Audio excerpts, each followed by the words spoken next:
يصل الإنسان إلى مرحلة من قوة القلب أنه لا يفتن. أحمد بن حنبل رضي الله عنه كان في السجن يقول والله ما أخشى. تعرف أحمد بن حنبل شايلوه تقل حديد، يعني أنت لما تقرأ في محنة أحمد بن حنبل ترى أنه راجل عملاق فعلا، وإنما انطلق وتعملق لأنه حمل هم أمة، كما يقول الرافعي رحمه الله قال وإني كلما قرأت في سيرة شيخنا أحمد بن حنبل تعجبت وقلت كيف تحمل هذا الرجل هذه الحمولة التي تنأى بها أمة كاملة، فعلمت أنه إنما قام مقام أمة في شخصه،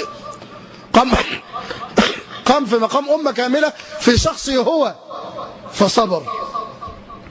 أحمد بن حنبل خرج حتى أتى المأمون مسافر المسافة دي وهو مليان تقل، يعني شايل تقل حديد 50 60 100 كيلو محطوطين على كتفه وايديه ورجليه، حتى كاد يسقط عن بعيره مرات وهو قاعد على الجمل كده وهم رابطينه يتقلب كده يروحوا ماسكينه عاجلينه.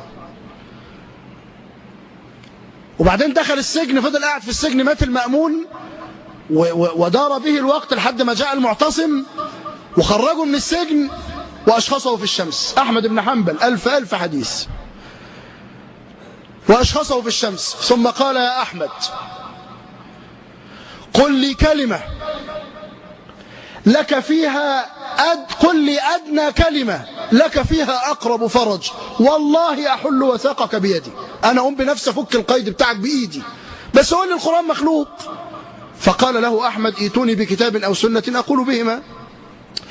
فلما دخل السجن قبل الضرب قال أما السجن فلا أخشاه فإنما هو خلوة وهو وبيتي سواء، لأنه كان بيقعد في بيته أصلا، وأما السيف فالمرء سيقابل منيته، أنا كده إن لم تمت بالسيف مت بغيره، وأما أنا فأخشى أن أفتن تحت الصوت، خايف لحسن يجلدوني فاتفتن واقول لهم خلاص القرآن مخلوق وانا راجل كبير ومش هقدر استحمل الكلام ده، لان الراجل اللي ضربه بيقول انا ضربت احمد 8 ضربات لو ضربتها لفيل لنقبت عن بطنه، كنت خرمت جلده لحد ما وريت لكم الامعاء بتاعته من شدة الضرب.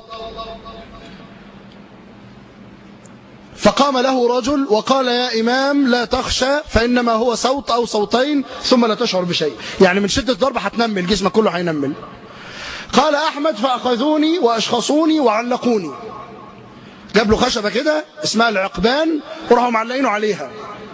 قال فأسر لي الجلاد كان قلبه عليه برضه يعني، فالجلاد وهو بيربطه كده قال له في ودنه كده قال يا أحمد استمسك بالخشبة، امسك في العارضة اللي فوق دي كده عشان ما تبقاش متشعلق في الحبل من ايدك، جسمك كله امسك في العارضة كده. قال أحمد فلم أفهم، فهمتش هو بيقول ايه. وحق له، الناس موجودة انت عارف المعتصم ده يقول ابن كثير دخل يوما فوجد امرأة تولول فقال ما لك؟ قالت هذا الرجل أخذ ولدي، خدوا كده مني سبي. فدخل على الرجل قال رد عليها ولدها، قال الرجل له لا، قال رد عليها ولدها، قال لا. فأمسك المعتصم قبض على صدره بيده فسمعت قعقعة العظام، كسر القفص الصدري بتاعه. كان بيقول لأحمد بن أبي دؤاد يقول يا أبا عبد الله تعالى، ثم كشف له عن ساعده. قال أحمد فرأيت كأنما غصن فضة، ايديه عامله زي الفضة، حاجة جميلة وقوية كده. قال اكدم عليه، عض كده، عض عليه. قال أرحم أمير المؤمنين، معقول أنا عض كده؟ قال له بس اعمل. قال فكززت عليه بكل قوتي فلم يتأثر، فتعجبت. كان المعتصم ده حاجة يعني. ولذلك أحمد بن حنبل حينما سمع أنه فتح عمورية قال اللهم إني أشهدك أني قد عفوت عن المعتصم، مش خلاص مش عايز منه حاجة. فالمعتصم واقف وعنده الجلادين وعنده نظر إلى الكرابيك كده، عرضهم عليه.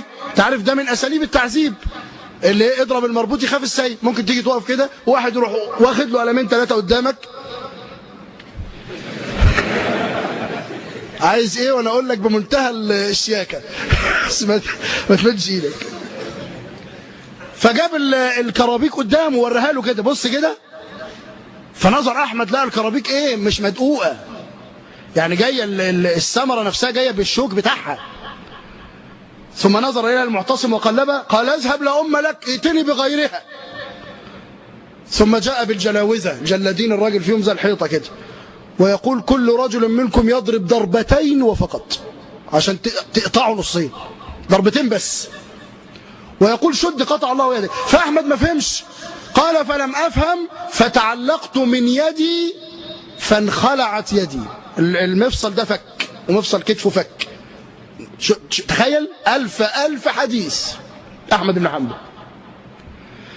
قال فأغشي علي فلما أفقت قالوا لي يا أحمد أتعلم، شوف بقى التبكيت، أتعلم والله لقد طرحناك على وجهك ووضعنا على ظهرك بارية يعني حصيرة ثم دسناك بأقدامنا، لكن ما يضر. شوف تحت أقدامهم وكانوا فوق رؤوسهم. تعرفوا اللي جلدوا أحمد اسمهم إيه؟ ولا تعرف عنهم حاجة، ولا المتخصص حتى يعرف عنهم حاجة. إنما النائي والقريب والصغير والكبير والشيخ والعجوز يعلمون من هو أحمد بن حنبل، صح ولا لا؟ ومن تكن العلياء همة نفسه فكل الذي يلقاه فيه محببه، مش كده ولا لا؟ الشاهد بقى من الحكايه اللي بقول لك عليها ان الرجل ثابت عند الفتن. شوف انت ما تقف وتلاقي الكرابيك بتعرض عليك وامير المؤمنين والدنيا والعساكر والكتائب، ومع ذلك اول ما نزل، اول ما احس باول ضربه نزلت على جسمه قال سبحان الله، فضربوه اخرى قال لا حول ولا قوه الا بالله، فضربوه الثالثه قال الله اكبر، القران كلام الله غير مخلوق.